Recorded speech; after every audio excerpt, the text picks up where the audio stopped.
un disparo a bocajarro en una calle de Madrid y un chaval moribundo en una cama de hospital en Badalona. Esas son las dos imágenes finales de dos vidas que marcaron a toda una generación de barrios duros en España. Dos chicos que empezaron robando por hambre o por encargo de sus propios familiares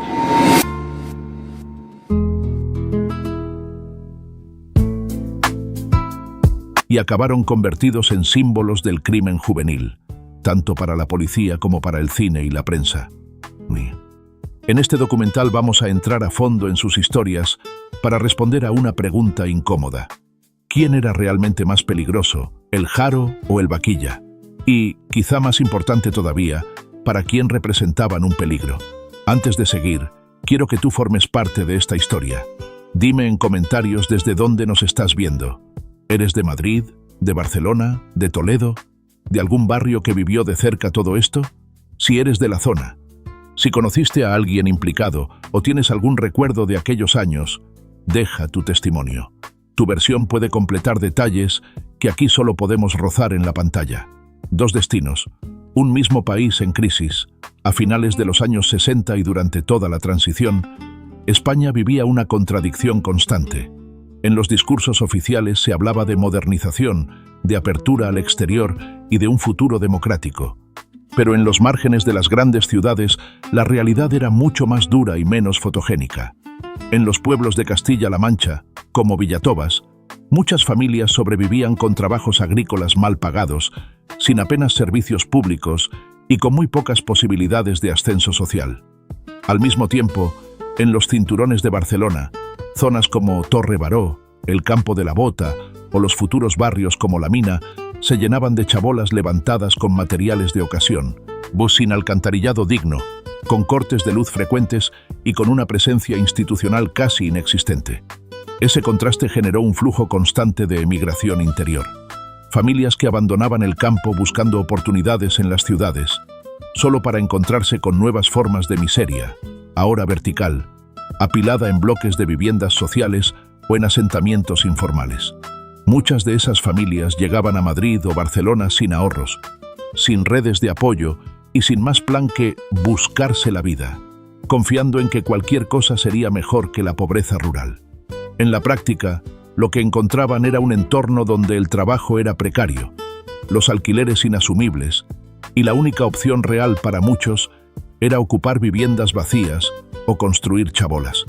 En ese país nacen nuestros dos protagonistas. El Jaro aparece en Villatobas, en una casa en la que el padre trabaja en el campo y la madre sufre un alcoholismo tan grave que llega a encerrar a sus hijos con una barra de pan y 3 onzas de chocolate para todo el día. El Vaquilla nace en un barrio marginal de Barcelona, fruto de una relación fugaz de su madre con un cantaor al que nunca vuelve a ver, y crece entre chabolas y estructuras improvisadas donde la ley es más una presencia punitiva que una protección. Ambos comparten algo esencial. Antes de ser delincuentes famosos, fueron niños expuestos a una violencia estructural que mezclaba pobreza extrema, abandono afectivo y una falta casi total de alternativas.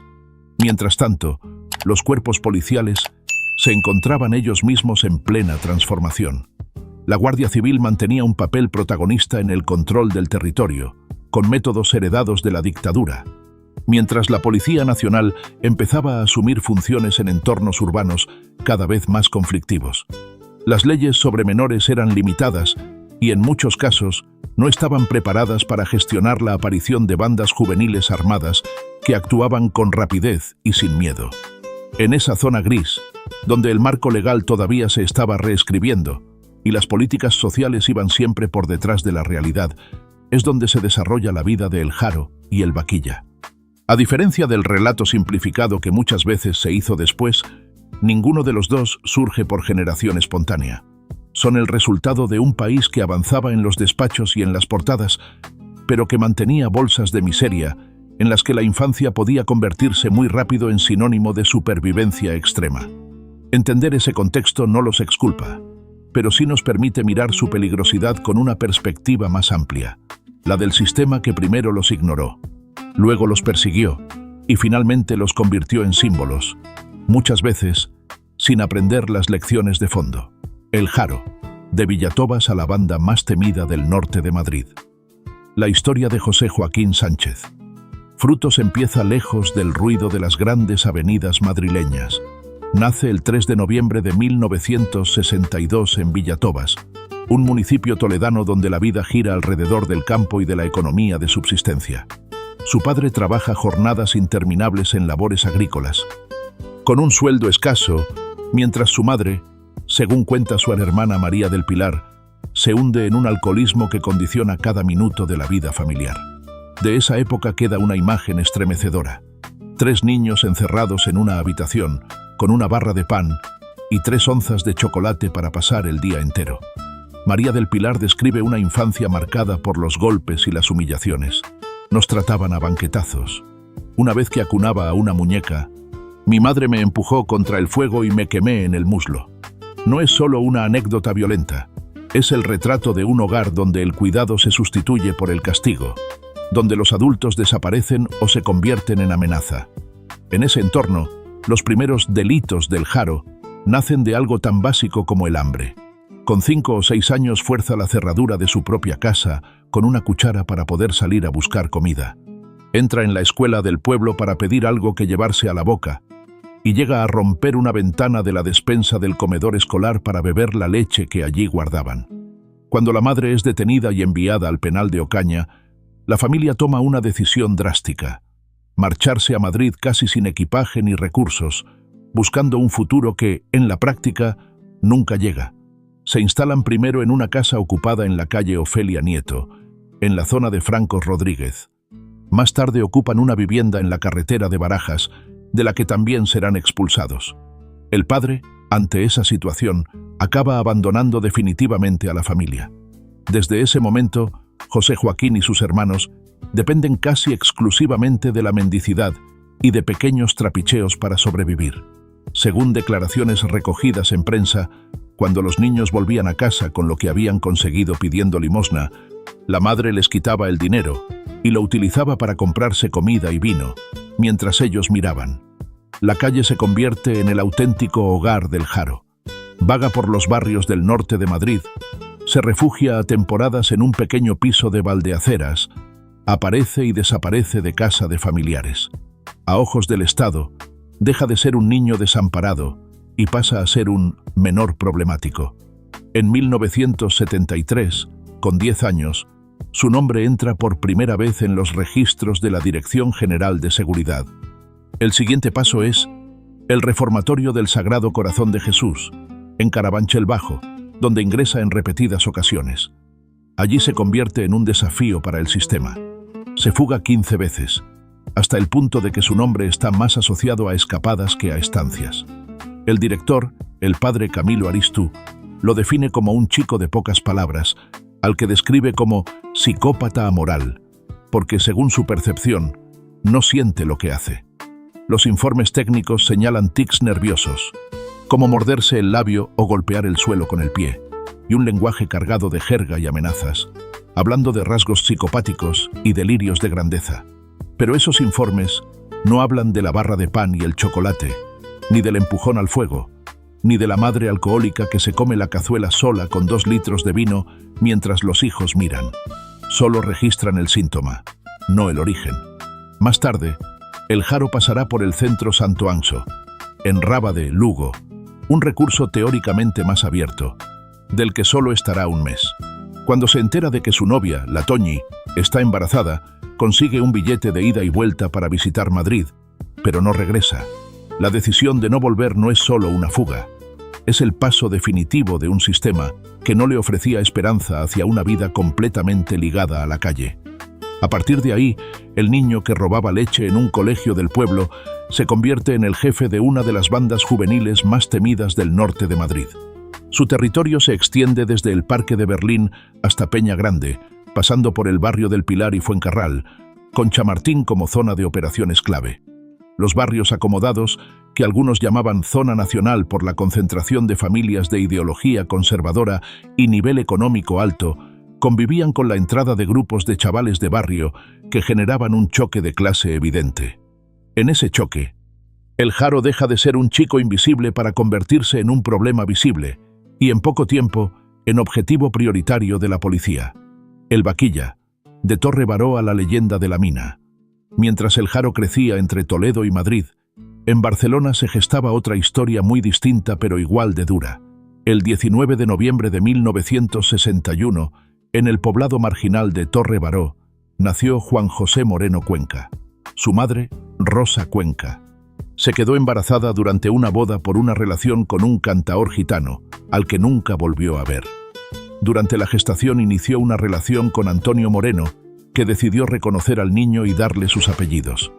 Torre Baró, en aquel momento, era un asentamiento de chabolas donde la pobreza extremaba cada decisión cotidiana. El apodo de El Vaquilla no nació de un gesto épico, sino de una broma cruel. Según versiones familiares, un tío comentó que las deposiciones del bebé parecían de una vaquilla, y el mote se quedó. La infancia de Juan José estuvo marcada por la muerte y la cárcel desde muy temprano. Antonio Moreno murió de un infarto mientras huía de la policía tras un robo. Y poco después, Rosa fue encarcelada, dejando al niño al cuidado de su tío José. Ese tío no lo vio como un menor al que proteger, sino como un recurso. Lo obligó a robar y, además, le enseñó a conducir vehículos robados, atándole ladrillos a los pies para que llegara a los pedales. A los 10 años, Juan José rompió con su tío y se fue a vivir con sus hermanos mayores, Julián, Miguel el Carica y Antonio el Tonet, Ugal Cuenca. Todos ellos tenían ya un contacto constante con comisarías y prisiones catalanas. Juntos se movieron del Campo de la Bota, un barrio chabolista posteriormente derribado, al barrio de la Mina en Santa Adrià de Besós, a donde fueron reubicadas muchas de esas familias. La Mina, con su mezcla de bloques densos, pobreza, tráfico de drogas y ausencia de oportunidades, se convirtió en el epicentro de la actividad del Vaquilla. Allí perfeccionó el tirón desde coches en marcha, un método de robo que consistía en arrebatar bolsos a gran velocidad desde un vehículo, y sus persecuciones con la policía empezaron a hacerse conocidas. Según reportes policiales, con solo 12 años ya lideraba su propia banda. En uno de esos tirones, se produjo el único episodio mortal directamente vinculado a su mano. Al sustraer un bolso desde un coche, una mujer cayó al suelo y fue atropellada. Falleció en el acto. Ese hecho, de acuerdo con las fuentes consultadas, lo persiguió el resto de su vida. Los hermanos Ugal murieron todos de forma violenta y prematura. Miguel el Carica, en 1985, con 25 años, en un accidente con un Ford Fiesta robado durante una persecución.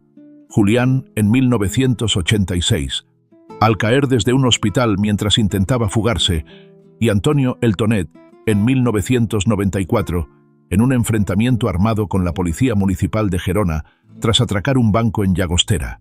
El entorno del Vaquilla era, literalmente, una escuela de delincuencia con salida casi siempre en forma de cementerio o celda. Si has llegado hasta este punto, quédate porque lo más fuerte viene ahora. Vamos a entrar en detalle en el tiroteo con la Guardia Civil que dejó al Haro herido de por vida. En el motín de la Modelo liderado por el Vaquilla con rehenes y heroína delante de las cámaras, y en cómo el cine y la prensa convirtieron sus nombres en leyenda mientras ellos seguían entre barrotes. Cuéntanos en comentarios si en tu barrio se hablaba de ellos, si recuerdas aquellas noticias o si en tu familia se vivieron de cerca esos años. Tu versión ayuda a que esta historia se entienda desde dentro y no solo desde los titulares. Bandas, armas y territorio. ¿Quién operaba con más violencia?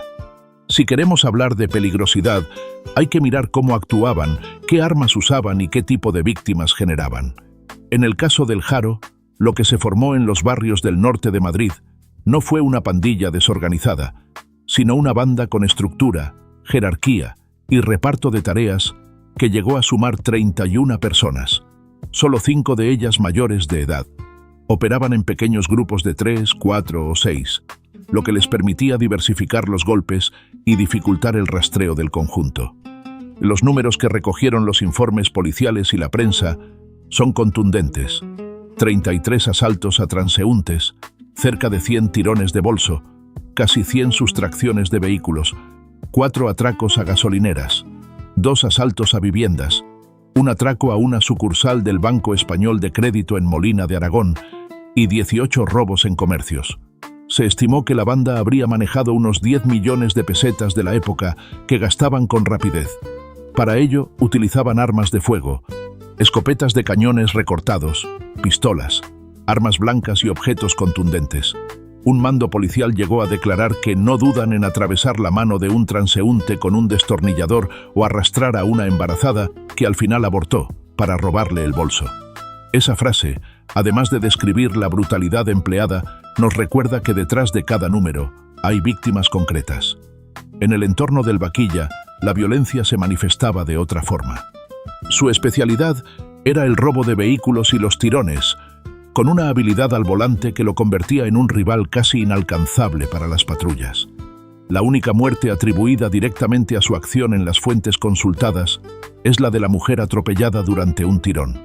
Más allá de ese episodio, su historial se centró en hurtos, robos de coches, fugas espectaculares y enfrentamientos con la policía en persecuciones y tiroteos. En la cárcel, también recurrió a la violencia organizada, como veremos en el motín de la Modelo, pero su perfil delictivo habitual giraba más alrededor del riesgo vial, los robos continuados y la evasión. Si hablamos de peligro físico inmediato para la población civil, la banda del Jaro, por sus métodos y por el uso sistemático de armas, se situó en un escalón claramente más agresivo. Si hablamos de peligrosidad como fenómeno que normaliza prácticas delictivas en un entorno juvenil, el caso del Vaquilla, con su liderazgo en la mina y su influencia posterior a través del cine, abrió un camino diferente. Convirtió la delincuencia en parte de un imaginario compartido que muchos chavales miraban con mezcla de miedo y fascinación. Reformatorios, cárceles y motines. La respuesta del sistema tanto en Madrid como en Barcelona. La respuesta institucional frente a chicos como el Jaro y el Vaquilla siguió casi siempre el mismo patrón. Primero tolerancia silenciosa, después señalamiento policial. Finalmente, encierro en reformatorios o cárceles que no estaban preparados para cambiar vidas, sino para contener problemas. El recorrido del Jaro por el reformatorio del Sagrado Corazón de Jesús en Carabanchel Bajo es un ejemplo claro. En teoría, era un centro para menores con expedientes judiciales, donde se combinaban disciplina y educación. En la práctica, los recursos eran limitados. El personal trabajaba con sobrecarga y el enfoque priorizaba el orden interno por encima del acompañamiento social profundo. Las 15 fugas del Jaro no son solo una muestra de su carácter impulsivo o de su habilidad para escabullirse. Hablan también de un entorno donde el vínculo con la institución era prácticamente nulo. Entraba, se escapaba, volvía, lo volvían a encerrar, sin que en ningún momento se construyera un proyecto alternativo real para él. El director del centro, el padre Camilo Aristu, llegó a describirlo como un psicópata amoral, apuntando a su falta de empatía y a su aparente incapacidad para sentir remordimiento. Sin embargo, ese diagnóstico se hacía sin integrar el contexto de hambre, maltrato y abandono que venía arrastrando desde la infancia, y sin que se reflejaran en los informes medidas concretas que abordaran esa raíz. El paso por el centro Santo Anxo, en Rábade, Lugo, añadió otra capa. Allí, en un régimen más abierto, estuvo apenas un mes. Cuando supo que su novia, la Toñi, estaba embarazada, pidió un permiso con billete de ida y vuelta para visitarla en Madrid, y no regresó. Desde el punto de vista del sistema, fue otra fuga. Desde la perspectiva de un chaval que sentía que podía morir joven, fue una decisión ligada a la urgencia de dejar algo detrás, en forma de hijo, antes de que el tiempo se agotara. De nuevo, la reacción fue punitiva. Más control, más vigilancia, más expediente. El paso a la cárcel de Zamora. Tras el tiroteo con la Guardia Civil en Sonseca, que lo dejó herido en la zona genital, lo integró definitivamente en el circuito penitenciario de adultos. En Barcelona, la trayectoria del Vaquilla refleja un esquema parecido, pero con un recorrido mucho más largo. Entró en reformatorios siendo un niño al que su propio tío utilizaba para robar, y las fugas se convirtieron en parte de su rutina. Lo capturaban, lo devolvían, se escapaba, y así sucesivamente. A los 13 años dio un salto que dice mucho del sistema de la época. Ingresó en la cárcel Modelo de Barcelona, convirtiéndose en uno de los presos más jóvenes del país. Allí, rodeado de adultos y de jóvenes curtidos, Su identidad de niño conflictivo se transformó definitivamente en la de delincuente de pleno derecho. La modelo fue para él tanto una escuela de delito como un laboratorio de resistencia. Entre los tebeos, donde los presos escondían tabaco y otros objetos, el vaquilla empezó a leer sobre figuras como Durruti, un anarquista que también había vivido en los márgenes y que para muchos simbolizaba la lucha contra la autoridad. Esa lectura, en un entorno de encierro, violencia y consumo de heroína, reforzó una narrativa interna en la que el conflicto con el sistema parecía casi inevitable. El motín de 1984 cristaliza ese choque. Varios presos, liderados por él, retienen a funcionarios con pinchos carcelarios, denuncian torturas y malos tratos y exigen, como condición para liberar a los rehenes, heroína y la presencia de periodistas para contar lo que ocurría dentro. La escena de los internos inyectándose heroína con la misma jeringuilla ante las cámaras, mientras negocian la liberación de los funcionarios, es una metáfora brutal de lo que estaba pasando. Las prisiones se habían convertido en espacios donde la droga circulaba sin control, donde la violencia se normalizaba y donde la exposición mediática servía a ambas partes, aunque destruyera vidas por el camino. Tras el motín, el traslado a Lérida II y la posterior fuga reduciendo a funcionarios y utilizando sus uniformes para escapar, muestran que la respuesta del sistema seguía siendo básicamente reactiva. Se movía al vaquilla de un centro a otro, se reforzaban medidas de seguridad, pero no se resolvía el problema de fondo. Un hombre que había crecido en la delincuencia y que incluso en prisión seguía encontrando en el enfrentamiento su única forma de existir. En ambos casos, el recorrido por reformatorios y cárceles no redujo la peligrosidad, la consolidó. Al Jaro lo sacó de la categoría de menor abandonado para devolverlo a la calle como líder de banda armado. Al vaquilla lo convirtió en un referente carcelario capaz de encabezar motines y fugas espectaculares. El sistema no fue un simple espectador. Fue un actor directo en la construcción de las figuras que luego presentaría como amenazas a la seguridad pública. El disparo en Chamartín y la muerte en Badalona. Dos finales opuestos. La madrugada del 24 de febrero de 1979. Todo lo que había sido la vida del Jaro hasta entonces se condensa en unos segundos en la calle Toribio Pollán, en el distrito de Chamartín. Él y 3 miembros de su banda se encuentran en esa vía, que hoy se llama Veracruz, intentando atracar a un residente de la zona cerca del Paseo de la Habana. Es una zona de clase media alta, un espacio donde la presencia de chavales armados procedentes de otros barrios se percibe como una amenaza directa y donde la reacción vecinal puede ser mucho más contundente que en otros lugares. Según los reportes policiales y de prensa, un vecino observa la escena desde su domicilio y decide intervenir. Baja a la calle con una escopeta Beretta de calibre 12. 3 de los jóvenes huyen al verlo, pero el Jaro, que va con una gorra calada y una navaja en la mano, da unos pasos hacia él en lugar de retroceder. Es un gesto que puede interpretarse de muchas maneras. Desafío, cálculo erróneo, exceso de confianza, impulso. Lo único cierto es el resultado. El disparo impacta en su rostro. Es trasladado de urgencia al Hospital de La Paz, donde termina falleciendo con 16 años recién cumplidos. Las versiones sobre cómo reaccionó exactamente ese vecino difieren. Existen testimonios que indican que salió desde un coche y disparó en la oscuridad, sin evaluar bien la situación. Otras versiones sostienen que sí vio la escena desde su casa, que tuvo tiempo para valorar lo que ocurría y que bajó deliberadamente armado, asumiendo el riesgo de matar.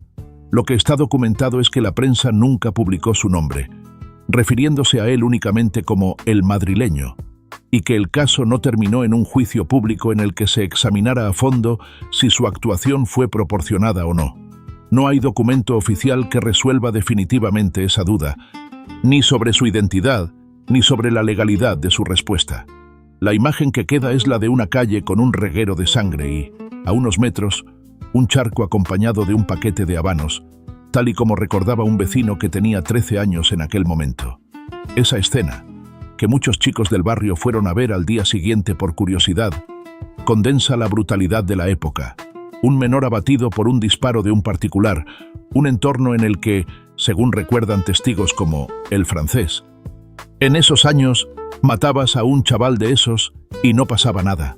La Guardia Civil ha matado a montones de chavales de estos. No se trata solo de un crimen o de un enfrentamiento. Es también el reflejo de una tolerancia social hacia la violencia contra ciertos perfiles de jóvenes. Del lado del vaquilla, el final es completamente distinto en forma, aunque igual de duro en fondo. No muere en un tiroteo, ni en una persecución, ni en un atraco fallido. Su muerte llega muchos años después, en un hospital de Badalona, cuando su cuerpo ya está devastado por la heroína y por el VIH. La droga, que empezó a consumir dentro de la cárcel, se convirtió en el hilo conductor de sus últimos años. En las prisiones de los años 80 y 90, las jeringuillas se compartían sin control, y la infección por VIH se extendía a una velocidad devastadora.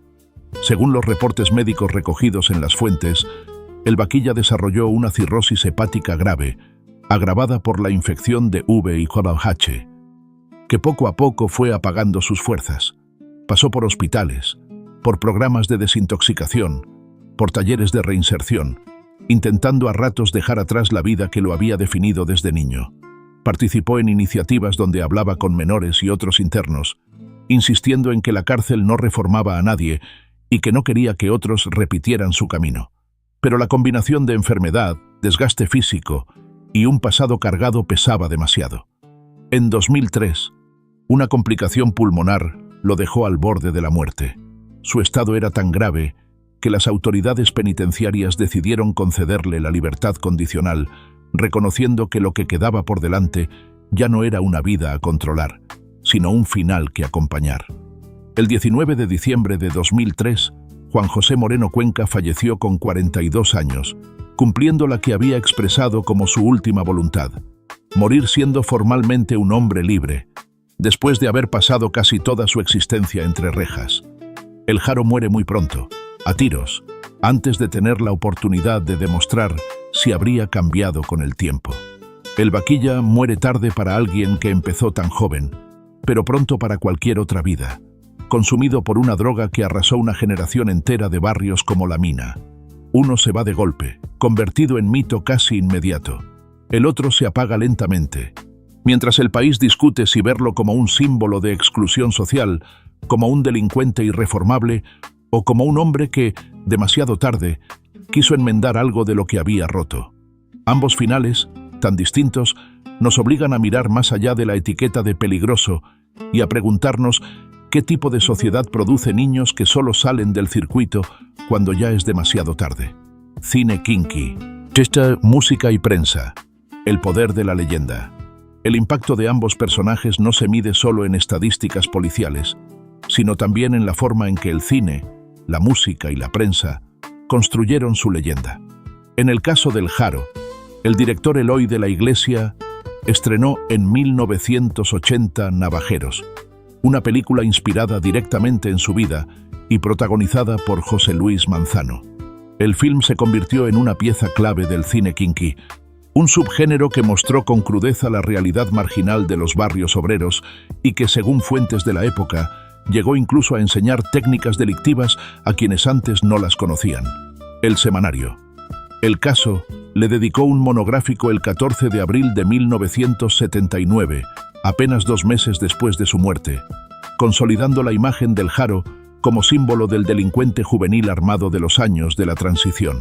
Según las fuentes consultadas, Joaquín Sabina llegó a escribir una canción inspirada en su figura, aunque el documento no precisa el título.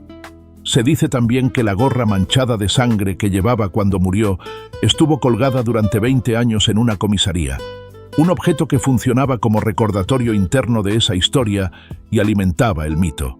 No hay documento oficial que confirme esa permanencia prolongada, pero la anécdota se repite en testimonios posteriores.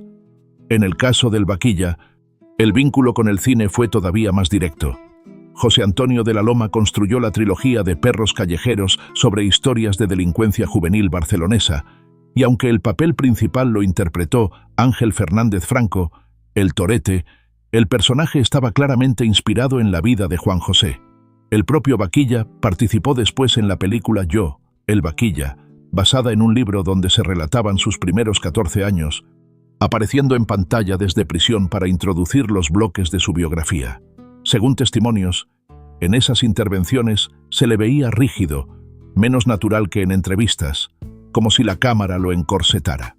La banda Los Chichos compuso un tema dedicado al Vaquilla y actuó en la presentación de la película en el penal de Ocaña, fusionando así su historia con la música popular de la época.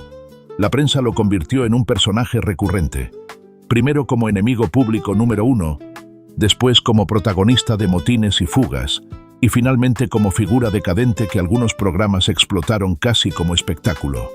Culturalmente, el Jaro representa el arquetipo del niño marginal madrileño que muere antes de cumplir los 17, mientras el sistema discute si era un monstruo o una víctima. El Vaquilla simboliza la trayectoria larga del kinky barcelonés, que pasa por todas las fases: infancia delictiva, fama cinematográfica indirecta, liderazgo carcelario, intento de reinserción y muerte por heroína y sida. Si hablamos de peligrosidad como impacto cultural, la figura del Vaquilla, por extensión temporal y presencia mediática, terminó impregnando más capas de la sociedad española. El sistema, la calle y la cárcel. ¿Cómo se fabrica la peligrosidad? En lugar de quedarnos en la simple comparación de quién disparó más o robó más, es importante entender cómo la calle y la cárcel actuaron juntas como una máquina que fabricaba. Mantenía y multiplicaba la peligrosidad de chicos como el Jaro y el Vaquilla. La calle fue su primera escuela. En Villatobas y en los barrios del norte de Madrid, el Jaro aprendió que el hambre se resolvía forzando cerraduras y entrando donde no debía. En Torre Baró, el campo de la bota y la mina, el Vaquilla entendió que su valor para los adultos de su entorno pasaba por robar coches, hacer tirones y conducir mejor que cualquiera. Cuando el Estado intervino, no lo hizo con recursos educativos o sociales profundos, sino con reformatorios y prisiones. El Jaro pasó por el Sagrado Corazón de Jesús y por Santo Anxo, centros que priorizaban la disciplina y el control sobre la rehabilitación real. Sus 15 fugas no son solo una anécdota espectacular, son también la prueba de que el sistema no tenía herramientas para conectar con él ni para ofrecerle un proyecto de vida que compitiera con la banda y la calle. El paso posterior por la cárcel de Zamora, tras el tiroteo con la Guardia Civil, lo colocó en un entorno donde los referentes eran otros jóvenes delincuentes ya curados de espanto. En Barcelona, el Vaquilla entró en la cárcel Modelo con 13 años. Allí encontró dos cosas. Por un lado, una realidad de violencia, consumo de drogas y jerarquías carcelarias que reforzaban su papel de líder kinky. Por otro, los tebeos, que le acercaron a lecturas como La vida de Durruti, un anarquista que también había vivido al margen de la ley. Esa mezcla de referencias alimentó una narrativa interna en la que la institución era el enemigo y la rebeldía, incluso la más destructiva, parecía la única forma de afirmarse. El motín de la Modelo, con rehenes, heroína y cámaras de televisión dentro de la galería, es el punto álgido de esa dinámica. El sistema y el delincuente se necesitaban mutuamente para contar una historia, aunque el coste humano fuese altísimo. Con el tiempo, la calle siguió reclamándolos. El Jaro, una vez fuera, pues no tuvo más espacio que su banda y sus barrios. El Vaquilla, incluso cuando intentó reinsertarse con el apoyo de Isabel Falla y de programas de desintoxicación, se encontró con una realidad donde cada recaída tenía un peso mediático extra y donde el estigma dificultaba cualquier vida realmente normalizada. Según versiones de la época, otros presos lo llegaron a llamar el Boquilla por su nuevo perfil más moderado, como si la voluntad de salir del ciclo fuese una traición.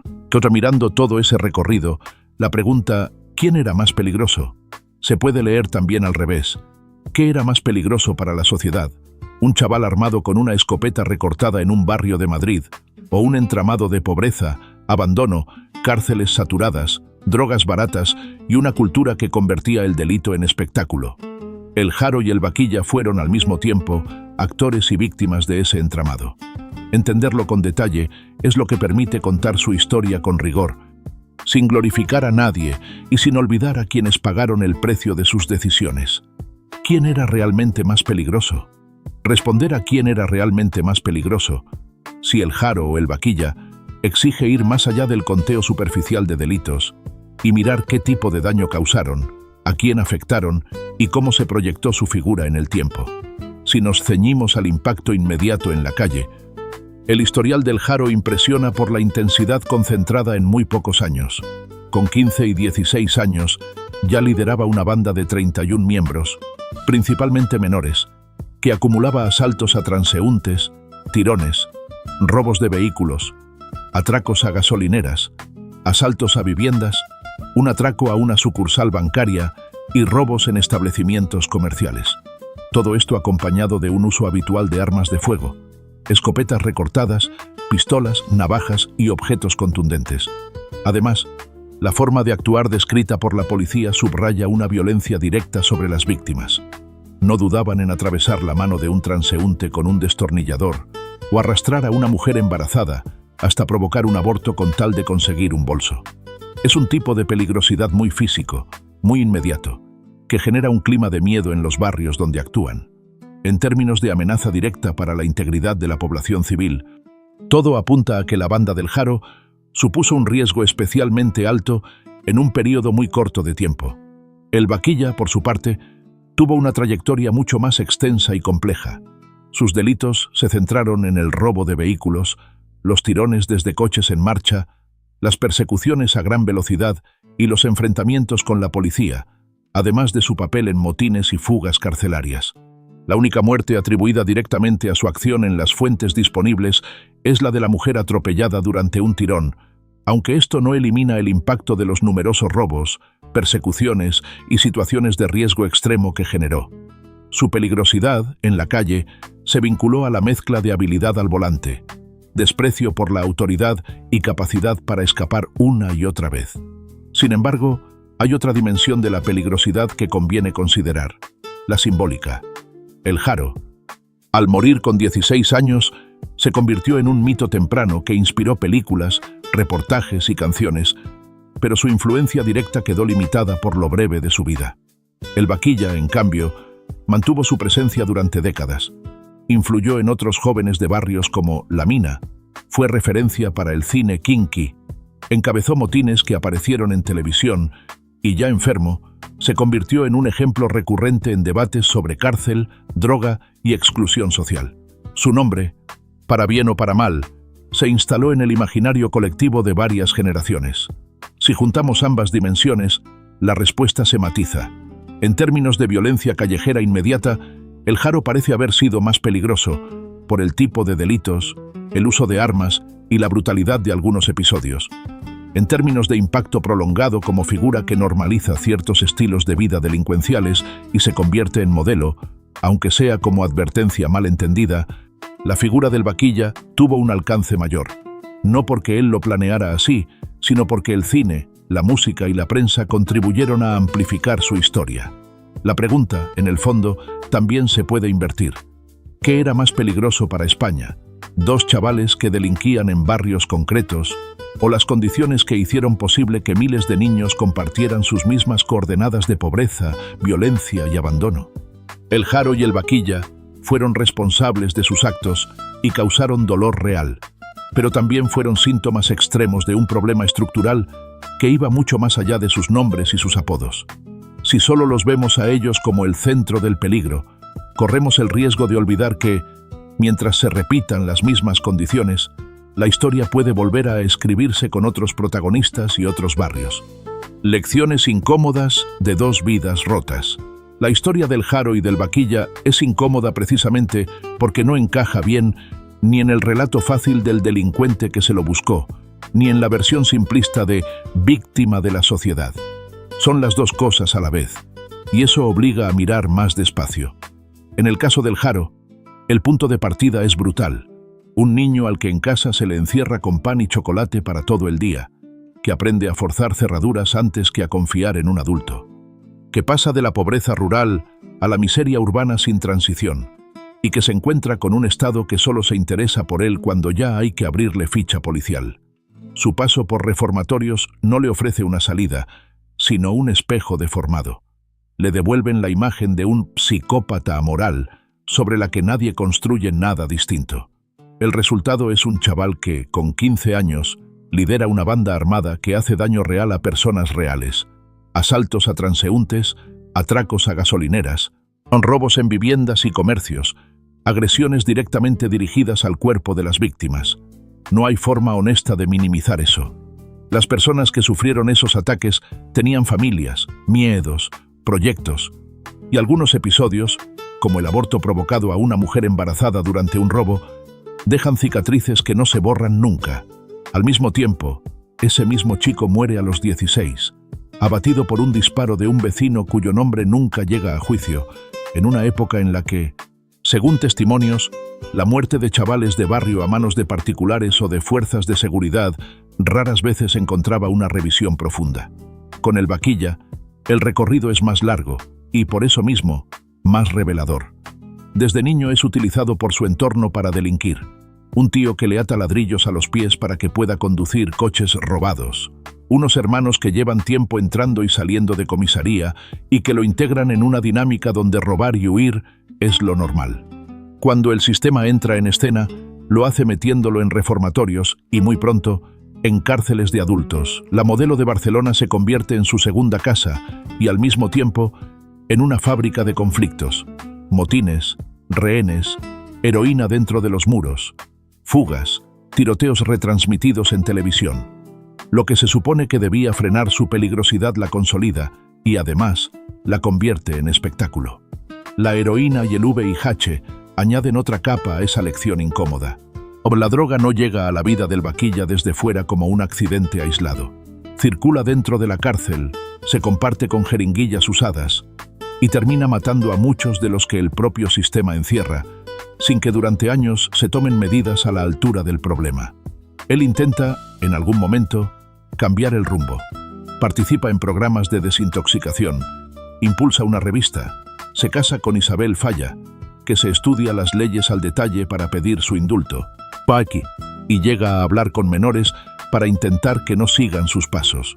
Pero la combinación de enfermedad, estigma y pasado pesa tanto que cada recaída se convierte en una condena mediática más que en una oportunidad de entender por qué tantos terminan igual. ¿Qué nos dejan entonces el Jaro y el Vaquilla? Primero, que la peligrosidad no nace de la nada. Se construye desde la infancia con pobreza, abandono, violencia en casa, barrios sin recursos y respuestas institucionales que llegan tarde y se centran en encerrar más que en prevenir. Segundo, que el daño que causaron a víctimas directas, a familias, a barrios, es innegociable. Contar su contexto no significa justificarlos, sino entender por qué historias como las suyas se repitieron tanto en tan pocos años. Y tercero, que la forma en que la sociedad miró sus vidas, con morbo, con fascinación, pues con desprecio o con romanticismo, también forma parte del problema. Cuando el delito se convierte en mito cinematográfico sin que se hable con la misma fuerza de las víctimas y de las causas de fondo, el mensaje que llega a los chavales de hoy se distorsiona. Las lecciones que importan van en otra dirección. Que intervenir a tiempo en la vida de un niño, con apoyos reales, con educación, con adultos que no desaparecen, es infinitamente más eficaz que llenarlo de informes y luego de barrotes. Que un sistema penitenciario que convive con la heroína, con el hacinamiento y con la violencia, solo fabrica versiones más endurecidas de lo que entra. Y que cada vez que un barrio se deja caer en el olvido, se abre la puerta a que surja otro chaval que, años después, acabe saliendo en las noticias por razones parecidas. Jaro y Vaquilla ya están muertos. Lo que está en juego ahora no es su memoria, sino lo que se hace con los chicos que hoy crecen en condiciones muy parecidas a las que ellos vivieron. Ahora te toca a ti. ¿Qué caso te gustaría que abordemos en próximos vídeos? ¿Quieres que profundicemos en el torete, en otros nombres del cine kinky o en historias menos conocidas de barrios concretos? Déjalo en los comentarios con el máximo respeto posible. Este canal quiere construir un archivo serio del crimen urbano en España, y tus sugerencias marcan el camino. Si eres de alguna de estas zonas o viviste esa época, tus recuerdos pueden corregir, ampliar o matizar lo que aquí contamos. El Jaro murió con 16 años, sin conocer a su hijo, sin ver la película que lo inmortalizaría y sin escuchar la canción que alguien escribió sobre él. El vaquilla murió con 42, destrozado por la heroína y el VIH, después de haber sido utilizado por muchos y querido por muy pocos, buscando una libertad que casi nunca tuvo. Ambos dejaron tras de sí un rastro de dolor, pero también una radiografía nítida de lo que ocurre cuando una sociedad tolera que haya niños que aprenden antes a delinquir que a confiar en un adulto. Gracias por llegar hasta el final de esta narración. Tu tiempo y tu atención son la prueba de que estas historias siguen importando, no para glorificar a nadie, sino para entender qué no podemos permitirnos repetir. Déjanos tu opinión en los comentarios con respeto. ¿Cómo ves tú la responsabilidad del sistema en estos casos? ¿Crees que hoy hemos avanzado o seguimos cometiendo los mismos errores con otros nombres y otros barrios? Y por supuesto, suscríbete si te gustó el video. Así podremos seguir investigando y contando, con el máximo rigor posible, las historias del crimen urbano que marcaron a España.